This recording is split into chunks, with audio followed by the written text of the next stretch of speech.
أعوذ بالله من الشيطان الرجيم بسم الله الرحمن الرحيم يا أيها الذين آمنوا لا يسخر قوم من قوم عسى أن يكونوا خيرا منهم ولا نساء من نساء عسى أن يكن خيرا منهن ولا تلمزوا أنفسكم ولا تنابزوا بالألقاب بئس الاسم الفسوق بعد الإيمان ومن لم يتب فأولئك هم الظالمون. கண்ணியத்திற்குரிய அல்லாஹ்வின் அடியார்களே, சூரத்துல் ஹுஜராத்துடைய 11வது வசனத்தின் தர்ஜுமாவை நேற்றைய தினத்தில் நாம் பார்த்தோம். அதில் அல்லாஹு தஆலா 3 கட்டளைகளை முஃமின்களுக்கு விதிக்கின்றான். இந்த 3 கெட்டத்தன்மையிலும் ஒரு முஃமின் இன்ஷா அல்லாஹ் கண்டிப்பாக இருக்க மாட்டார். யார் இதிலிருந்து தௌபா செய்து மீளவில்லையோ அவர்கள் லாலிம்கள் என்றும் அல்லாஹு தஆலா சாடியே பேசுகின்றான். அதில் முதலாவது விஷயம் அடுத்தவர்களை சிறுமைப்படுத்துவது, அடுத்தவர்களை ஏளனம் செய்வது, கேலி கிண்டல் செய்து எள்ளி நகையாடுவது போன்ற பழக்க வழக்கங்கள் ஒரு முஃமினிடத்திலே இருக்கக்கூடாது, இருக்க முடியாது என்று அல்லாஹு தஆலா பேசுகின்றான். இரண்டாவது விஷயம், ஒருவருக்கு மத்தியில் ஒருவர் குறை கூறி குறை பேசிக் கொண்டிருப்பது, இதுவும் ஒரு முஃமினிடத்திலே இருக்க முடியாது. மூன்றாவது விஷயம், பட்டப்பெயர்களை வைத்து புண்படுத்தும்படியாக அவர்களை அழைப்பதும் ஒரு முஃமினிடத்திலே இருக்க முடியாது என்று அல்லாஹு தஆலா இந்த 3 கட்டளைகளையும் சூரத்துல் ஹுஜராத்தினுடைய 11வது வசனத்தில் அல்லாஹு தஆலா குறிப்பிடுவதை நாம் பார்க்கின்றோம். இதில் முதலாவது விஷயம் அடுத்தவர்களை சிறுமைப்படுத்துவது. எப்போது ஒருவர் தன்னைத்தானே உயர்ந்தவர் என நினைத்து கொண்டு இவருடைய பார்வையில் அடுத்தவர்களை கேவலமாக ஏளனமாக பார்ப்பாரோ, நீ என்ன கேட்கறது, நீ என்ன என்கிட்ட பேசுறது, என் முன்னாடியெல்லாம் நிற்கிறதுக்கு உனக்கு தகுதியே கிடையாது, நான் சொல்றது தான் இங்க சட்டம், நான் எடுக்கிறது தான் இங்க முடிவு என்றெல்லாம் அடுத்தவர்களை துச்சமாக, அடுத்தவர்களுடைய விஷயத்தை எந்த பொருட்டாகவும் கருதாமல் எப்படி எடுத்துக்கொள்வார்களோ, இதை பற்றி அல்லாஹ்வின் தூதர் ஸல்லல்லாஹு அலைஹி வஸல்லம் அவர்கள் சொல்லக்கூடிய ஹதீஸ் அப்துல்லாஹ் இப்னு மஸ்ஊத் ரலியல்லாஹு அன்ஹு அவர்கள் அறிவிக்கிறார்கள். கர்வம் என்பது, நபி ஸல்லல்லாஹு அலைஹி வஸல்லம் சொல்றாங்க, நபி ஸல்லல்லாஹு அலைஹி வஸல்லம் அவர்கள் ஒரு விஷயத்துக்கு டாரிஃப் கொடுத்ததுக்கு அப்புறம் நம்ம அதுக்கு விளக்கமெல்லாம் தேட வேண்டிய அவசியமே இல்லை. நபி அவர்கள் சொல்றாங்க ஸல்லல்லாஹு அலைஹி வஸல்லம், கர்வம் என்பது உண்மையை ஏற்க மறுப்பதும். உண்மைன்றது தெரியும், ஆனா ஏற்க முடியாது. உதாரணத்துக்கு இப்லீஸ் மறுத்ததை போன்று, சுஜூது செய் என்று சொல்லும் போது மறுத்தான். இதுதான் உண்மை, அல்லாஹு தஆலா சொன்னா செஞ்சுதான் ஆகணும்ன்றது இப்லீஸுக்கு தெரியும், இருந்தாலும் மறுத்தான். அதை தான் அல்லாஹு தஆலா மறுத்தான் சொல்றான். அபா, உண்மையை ஏற்க மறுப்பதும் மக்களை கேவலமாக நினைப்பதும் தான் கர்வம் என்று அல்லாஹ்வின் தூதர் ஸல்லல்லாஹு அலைஹி வஸல்லம் அவர்கள் இந்த 2 விஷயத்தை சொல்லி இருக்கிறாங்க. உண்மையை ஏற்க மறுப்பதும் மக்களை கேவலமாக நினைப்பதும் தான் கர்வம் என்று அல்லாஹ்வின் தூதர் ஸல்லல்லாஹு அலைஹி வஸல்லம் அவர்கள் கூறிய ஹதீஸ் முஸ்லிமிலே 147வது இலக்கத்திலும் ஜாமிஉ திர்மிதியில் 1922வது இலக்கத்திலும் இந்த ஹதீஸை நீங்கள் காணலாம். அதே போன்று சில வரலாற்று குறிப்புகளை நாம் எடுத்து பார்ப்போமேயானால், எங்கெல்லாம் ஒரு மனிதர் தன்னை உயர்ந்தவர் என நினைக்கிறாரோ அங்கெல்லாம் அல்லாஹு தஆலா குட்டு வைப்பதை போன்று அல்லாஹ் பேசுவதை நம்மால் பார்க்க முடிகின்றது. எங்கெல்லாம் மக்கள் இன்னும் சில மனிதர்களை அல்லது ஒருவரை இருவரை மக்கள் ஏளனமாக பார்ப்பார்களோ அங்கெல்லாம் அல்லாஹ்வின் தூதர் ஸல்லல்லாஹு அலைஹி வஸல்லம் அவர்கள் இருவர்களுக்கு இடையில் நுழைந்து அந்த தாழ்த்தப்பட்ட மனிதரை உயர்த்தி பிடித்திருப்பதை நாம் ஹதீஸிலே பார்க்கின்றோம். ஏனென்றால் இது சரியானதல்ல என்பதை நபி ஸல்லல்லாஹு அலைஹி வஸல்லம் அவர்கள் அவ்வப்போது பதிலடி கொடுத்தே வந்திருக்கிறார்கள். ஹதீஸ்களை நீங்கள் புரட்டி பார்த்தால் தெரியும்.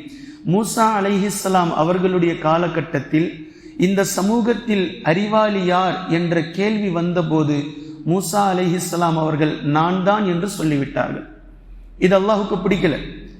அறிவாளி யார் என்ற உண்மையும் தான். மூசா அலைஹிஸ்ஸலாம் பனி இஸ்ரவேலர்களுக்கு மத்தியில் மூசா அலைஹிஸ்ஸலாம் அவர்கள் அறிவாளி தான். இருந்தும் நீங்கள் அறிவாளி என்று உங்களை நீங்கள் சொல்லிக் கொள்வது அல்லாஹுக்கு பிடிக்கல, கிளம்பி போங்க ஹதிர் அலைஹிஸ்ஸலாம் கிட்ட நல்லா அனுப்பிட்டான். மிகப்பெரிய பனிஷ்மெண்ட். அட்ரஸ் இல்லை, இதுதான் அட்ரஸ்னு ஒரு அடையாளத்தை கொடுத்து அனுப்புறான். அந்த இடத்துல தூங்குறாங்க, மீனை மறக்கிறாங்க, மறுபடியும் திரும்பி வராங்க. இந்த வரலாற்றை நீங்கள் படித்திருப்பீர்கள், பல பயான்களிலே கேட்டு இருப்பீர்கள். ஆனா இந்த சம்பவத்துக்கு முன்னால் நடந்த விஷயம் ஒன்னே ஒண்ணுதான். மூசா அலைஹிஸ்ஸலாம் அவர்கள் தன்னைத்தானே அறிவாளி என நினைத்தார்கள். இது அல்லாஹுக்கு பிடிக்கல, நீங்க கிளம்பி போங்க, கல்வி ஞானம் கொடுக்கப்பட்ட வழங்கப்பெற்ற நம்முடைய அடியார் ஒருவர் இருக்கிறார், அவர்கிட்ட போய் நீங்க போய் கல்வியை கத்துக்குங்கன்னு சொல்லி அல்லாஹு தாலா மூசா அலைஹிஸ்ஸலாம் எவ்வளவு பெரிய நபி. இன்னும் சொல்லப்போனா நான் பல தடவை சொல்றது உண்டு, குர்ஆன் ஷரீஃபில் எல்லா இடத்திலும் மூசா அலைஹிஸ்ஸலாம் வெயிட்டா தான் பேசி காட்டுறான் அல்லாஹ். எல்லா இடத்திலும் யாருக்கும் மூசா அலைஹிஸ்ஸலாம் பணிஞ்சு போனதோ குனிஞ்சு போனதோ கிடையாது, அல்லாஹ்வை தவிர. எல்லா இடத்துலையும் வெயிட் தான். அழகான ஒரு பாடி பில்டர், நல்ல ஒரு சக்தி வாய்ந்த மனிதர், உடல் அமைப்பு சரியாக இருந்தவர், வெக்க சுபாவம் அதிகமாக இருந்தவர்கள், எல்லா விஷயத்திலும் மூசா அலைஹிஸ்ஸலாம் அவர்கள் கெத்தாக இருந்தவர்கள். மூசா அலைஹிஸ்ஸலாம் அவர்களை டவுன் பண்ணி பேசக்கூடிய ஒரே ஒரு இடம் குர்ஆன் இருக்குன்னா யூனிக்கான இந்த ஹதிர் அலைஹிஸ்ஸலாம் அவர்களுடைய சம்பவம் மட்டும்தான். மூசா அலைஹிஸ்ஸலாம் அவர்கள் ஹதிர் அலைஹிஸ்ஸலாம் கிட்ட இல்மு கற்க போக வேண்டிய நிலையை அல்லாஹு தஆலா ஏற்படுத்தி கொடுத்தான். அதற்கு ஒரே ஒரு காரணம், தான் அறிவாளி என்று அவர்கள் நினைத்ததுதான். இது அல்லாஹுக்கு பிடிக்கல. எப்போதெல்லாம் ஒருவரை ஒருவர் நான் சிறந்தவன், அடுத்தவர்கள் தாழ்ந்தவர்கள் என்று யார் நினைத்தாலும் சரி, அது நபிமார்களாக இருக்கட்டும், சஹாபாக்களாக இருக்கட்டும், அந்த இடத்திலெல்லாம் இஸ்லாம் இடையில் நுழைந்துவிடும். அப்படி அல்ல, அது சரியல்ல. அல்லாஹ் ஒருவன் தான் ஆற்றலுடையவன், அல்லாஹ் ஒருவன் தான் அறிவாளி, அல்லாஹ் ஒருவன் தான் தேவையற்றவன். நீங்கள் அத்தனை நபர்களும் பலவீனமானவர்கள். அல்லாஹ் எதை அறிவித்து கொடுத்தானோ அதை தவிர உங்களிடத்தில் வேறு எந்த இல்மும் இல்லை. நீங்கள் அத்தனை நபர்களும் தேவை உடையவர்கள் அனுதினமும் என்பதை நிரூபித்துக் கொண்டே இருக்கக்கூடியதுதான் இஸ்லாம் என்பதை நாம் இந்த இடத்தில் பார்க்கிறோம். அதே போன்று ஒரு முறை சஃபியா ரலியல்லாஹு அன்ஹா அவர்களுக்கு பின்னால் ஆயிஷா ரலியல்லாஹு அன்ஹா அவர்கள் நபி அவர்களிடத்தில் அவர்களை குறிப்பிடும் போது, இவர்களும் மனைவி, அவர்களும் நபி ஸல்லல்லாஹு அலைஹி வஸல்லம் அவர்களுக்கு மனைவி. இதை சொல்லக்கூடிய நேரத்தில் அந்த குல்லச்சியா அப்படின்னு சொல்லிட்டாங்க. யார்? ஆயிஷா ரலியல்லாஹு அன்ஹா அவர்கள். சஃபியா ரலியல்லாஹு அன்ஹா அவர்கள் குள்ளமாக இருப்பதை ஒரு எள்ளி நகையாடும் விதமாக அந்த குல்லச்சியா என்று சொல்லிவிட்டார்கள். உடனே நபி ஸல்லல்லாஹு அலைஹி வஸல்லம் அவர்கள் செய்து கொண்டிருந்த வேலையை நிறுத்தி முகம் சிவந்து கோபமடைந்து, ஆயிஷாவே, இப்படி ஒரு வார்த்தையை நீ கூறியிருக்கிறாய், இந்த வார்த்தையை எடுத்து கடலில் போட்டால் கடல் நீர் முழுக்க கசப்பாகிவிடும் அப்படின்னு சொல்றாங்க. குல்லச்சி என்று சொன்ன இந்த ஒரு வார்த்தையை கடலில் எடுத்து போட்டால் கடல் நீர் முழுக்க கசப்பாகிவிடும் என்று நபி ஸல்லல்லாஹு அலைஹி வஸல்லம் அவர்கள் கண்டித்து எச்சரிப்பதை, கோபம் உண்டதை நாம் பார்க்கின்றோம். அதே போன்று ஹதீஜா ரலியல்லாஹு அன்ஹா அவர்களை நபி ஸல்லல்லாஹு அலைஹி வஸல்லம் அவர்கள் கடைசி காலத்தில் நினைத்திருக்கும் போதும் ஆயிஷா ரலியல்லாஹு அன்ஹா அவர்கள் இப்படி சொன்னார்கள், இன்னும் அந்த கிழவியையா நினைத்து கொண்டிருக்கிறீர்கள்? வயசான, அப்பவே அவங்க வயசானவங்க, இப்ப இன்னும் காலம் கடந்து போச்சு, இன்னும் அந்த கிழவியா நினைத்து கொண்டிருக்கிறீர்கள்? நபி ஸல்லல்லாஹு அலைஹி வஸல்லம் அவர்கள் அப்படியே கடந்து போகல, விட்டு கொடுக்காமல் பேசுகிறார்கள். ஆம், அவர்களைத்தான் நான் நினைக்கின்றேன், அவர்களின் மூலமாகத்தான் அல்லாஹு தஆலா எனக்கு ஆறுதல் அளித்தான். எல்லோரும் என்னை பொய்யன் என்று சொல்லும் போது அவர்கள்தான் என்னை உண்மைப்படுத்தினார்கள். எல்லோரும் என் செல்வத்தை பறித்து கொள்ளும் போது அவர்களுடைய செல்வத்தை கொண்டுதான் அல்லாஹு தஆலா என்னை பாதுகாத்தான். யாரின் மூலமாகவும் குழந்தையை கொடுக்காமல் அவர்களின் மூலமாகத்தான் அல்லாஹு தஆலா எனக்கு குழந்தை பாக்கியத்தை கொடுத்தான் என்று கொஞ்சம் கூட சலிக்காமல் அந்த இடத்தில் எடுத்து வைத்து விட்டு கொடுக்காமல் ஹதீஜா ரலியல்லாஹு அன்ஹா அவர்களை பேசுவதை நாம் பார்க்கின்றோம். அதே போன்று ஜுலைபிப் ரலியல்லாஹு அன்ஹு என்ற ஒரு சஹாபி இருந்தார். 3 அடிதான் இருப்பார். மிகவும் குள்ளமான சஹாபி, கருத்த நிறத்தில் இருப்பார், பார்ப்பதற்கு அருவருப்பான தோற்றமுடையவராக இருப்பார். மக்கள் யாரும் அவரிடத்தில் பேச மாட்டார்கள். மதீனத்து சஹாபி அவர். அவரே மக்களிடத்தில் சென்று முன்னால் நிற்பதற்கு வெட்கப்படுவார். தன்னுடைய முகம் இப்படி இருக்கிறதே என்று வெட்கப்பட்டு வாழ்ந்த அந்த சஹாபி மதீனாவில் நபி ஸல்லல்லாஹு அலைஹி வஸல்லம் அவர்கள் வருவதற்கு முன்னதாகவே இஸ்லாத்தை ஏற்றுக்கொண்ட சஹாபி.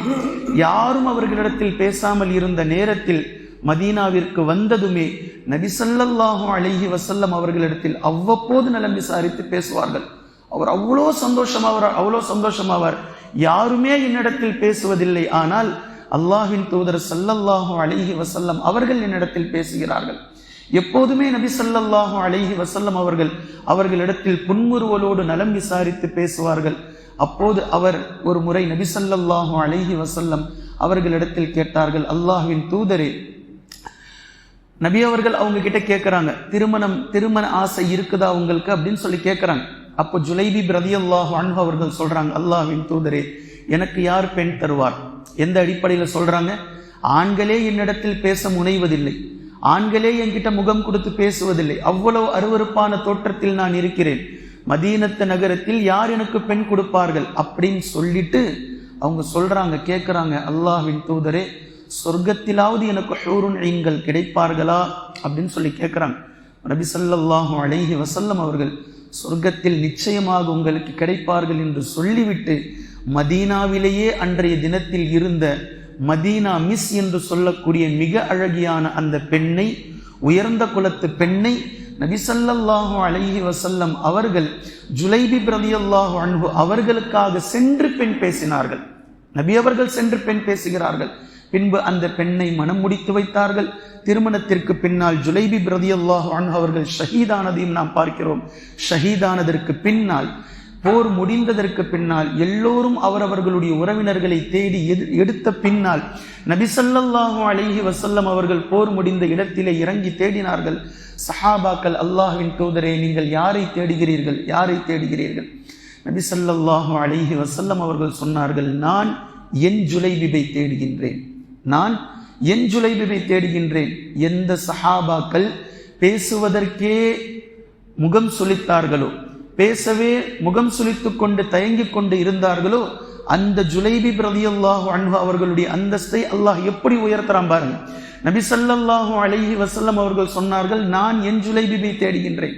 பின்பு தேடி சென்று ஒரு இடத்தில் 7 நபர்களை கொன்றுவிட்டு இவர்களும் ஷஹீதாக்கப்பட்டு வெற்றுண்டு காயத்தோடு அந்த இடத்தில் கிடந்த ஜுலைபிப் ரலியல்லாஹு அன்ஹு அவர்களை வாரி அணைத்து தூக்கினார்கள் அல்லாஹ்வின் தூதர் ஸல்லல்லாஹு அலைஹி வஸல்லம் அவர்கள். ரத்தமேனியா கிடக்கிறாங்க. தூக்கி வச்சுக்கிட்டு நபி ஸல்லல்லாஹு அலைஹி வஸல்லம் அவர்கள் சொல்றாங்க, அல்லாஹ் கிட்ட, அல்லாஹ்விடத்தில் பேசுகிறார்கள், ஹாதா மின்னி வ அன மின்ஹு, ஹாதா மின்னி வ அன மின்ஹு, ஹாதா மின்னி வ அன மின்ஹு. யா அல்லாஹ், நான் இவரிலிருந்து இருக்கிறேன், இவர் என்னிலிருந்து இருக்கிறார். நான் இவரிலிருந்து இருக்கிறேன், இவர் என்னிலிருந்து இருக்கிறார். நான் இவரிலிருந்து இருக்கிறேன், இவர் என்னிலிருந்து இருக்கிறார் என்று சத்தமிட்டு அல்லாஹ்வின் தூதர் ஸல்லல்லாஹு அலைஹி வஸல்லம் அவர்கள் ஜுலைபிப் ரலியல்லாஹு அன்ஹு அவர்களை பெருமைப்படுத்தியதை இறந்ததற்கு பின்னாலும் நாம் ஹதீஸ்களிலே பார்க்கின்றோம். எப்போதெல்லாம் யார் தாழ்வாக மக்கள் கருதுவார்களோ யாரை, அந்த இடத்திலெல்லாம் நபி ஸல்லல்லாஹு அலைஹி வஸல்லம் அவர்களும் சரி, அல்லாஹும் சரி உயர்த்தி இருப்பதை நாம் பார்க்கிறோம். இதே போன்று ஒரு கிராமத்திலிருந்து நபி ஸல்லல்லாஹு அலைஹி வஸல்லம் அவர்களிடத்தில் ஒரு சஹாபி வருவார், அபி உமாமத்தல் பாஹிலி ரலியல்லாஹு அன்ஹு. கீரை வியாபாரம் செய்யக்கூடியவர், அவருக்கு பேரே பாஹிலி. கீரை வியாபாரம் செய்வார். இந்த கீரை வியாபாரம் செய்யக்கூடிய நேரத்தில் சந்தையில் அவர் விற்று கொண்டிருப்பார். மிகவும் துர்நாற்றம் உடையவர், அவரின் மீது துர்வாடை வீசிக்கொண்டே இருக்கும். அவர் பார்ப்பதற்கு அருவருப்பாக இருப்பார். மக்கள் யாரும் அவரிடத்தில் நெருங்க மாட்டார்கள். சந்தையில் அவர் கீரை விற்று கொண்டு இருக்கக்கூடிய நேரத்தில் நபி ஸல்லல்லாஹு அலைஹி வஸல்லம் அவர்கள் அவருக்கு பின்னால் இருந்து சென்று அவருடைய அக்குள் வழியாக கையை இப்படி பின்பக்கமாக விட்டு அவரை கட்டி அணைத்துக் கொள்வார்கள். மக்கள் பார்க்க வேண்டும் என்பதற்காக. யாரையும் ஒதுக்கி வைக்காதீர்கள், எல்லோரும் ஈமான் கொண்டு விட்டால் அவர்கள் அல்லாஹ்விடத்தில் சமமாகி விட்டார்கள் என்பதை நிரூபிப்பதற்காகவே அல்லாஹ்வின் தூதர் ஸல்லல்லாஹு அலைஹி வஸல்லம் அவர்கள் உமாமத்தல் பாஹிலி ரலியல்லாஹு அன்ஹு அவர்களிடத்தில் இப்படி விளையாடுவார்கள்.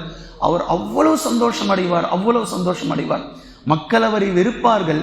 ஆனால் அல்லாஹ்வின் தூதர் ஸல்லல்லாஹு அலைஹி வஸல்லம் அவர்களிடத்திலே நெருங்கி பழகுவார்கள். அதே போன்று நாம் பிலால் ரலியல்லாஹு அன்ஹு அவர்களுடைய விஷயத்தில் பார்க்கின்றோம்.